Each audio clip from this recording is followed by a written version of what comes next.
Okay, I know I've been really mean to Greta Thunberg.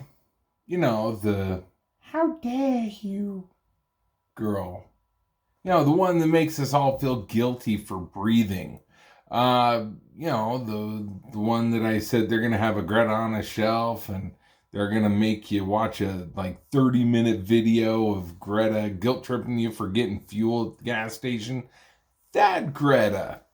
If you still don't know who I'm talking about, just Google Greta, Greta, and then immediately close it. You'll thank me later.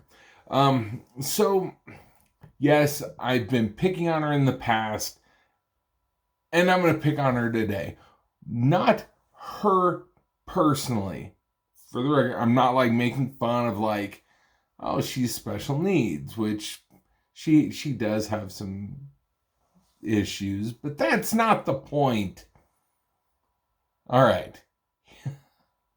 Just getting that out of the way. Okay, so if somebody's new here and they come on and they're like, "Oh, you're kind of a monster towards poor little kid."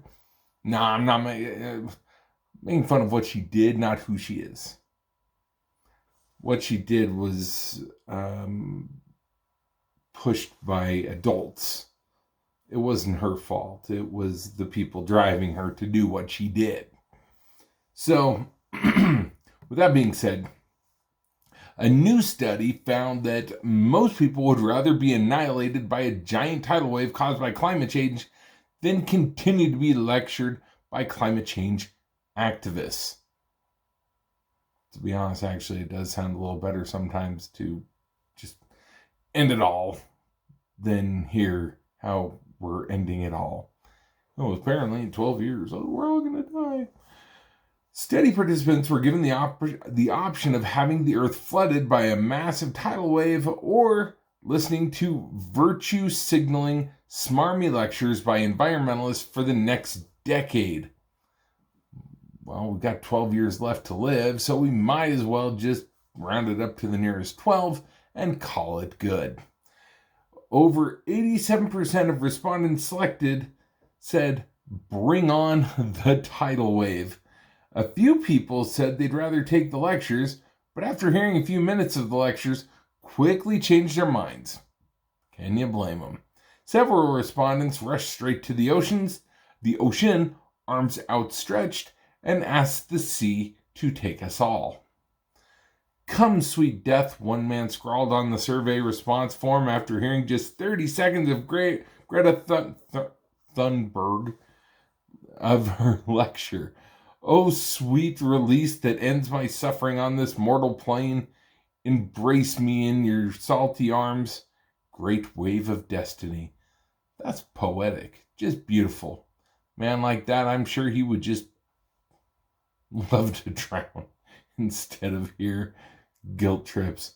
"Honestly, between Greta and climate change, I'll take the climate change," said one man in Minnesota. "Heck, it's Minnesota. Don't you know?" I think they said it "don't you know." I think that's how they say it. "We could use a little warming, but even if it turns out to be catastrophic, I'll take the tidal wave." Fires, floods, earthquakes, volcanoes, and bees also polled higher than the activists. That's kind of sad. Now, yes, I am a global warming denier. I think it's fake, just like fake news. And if you've made it this far, a little over 4 minutes into the video, and you are new, this is fake news. Fake news is basically news that was concocted in somebody's head, not an actual moment of time. It never existed, but they concocted it, they put it on the internet, and pushed it to get people to check it out, so they fall for it, so in turn it's fake. It's fake news. If you're a liberal, this is the Fox News. If you are a right-wing activist, this is CNN. Or whatever. If you don't watch the news, good on you. You'll probably live longer. Like not eating McDonald's. But if you eat Twinkies, you'll live as long as Keith Richards. Or Kiss. But I digress. This whole story's made up. But it sounds like it would be true because, let's be honest, no one likes being guilt-tripped. Nobody. So there you have it. There's your Fake News Friday. Give me a thumb up. Subscribe if you haven't already, if you've made it this far as a new person. And share. Because who knows, maybe your friend would believe that this is a real story because they only go so far and watch the whole thing, and then they're telling their friends, maybe I would just want to die in a tidal wave than have to listen to some global warming activist. Just a thought. There you have it. We'll see you later. Bye.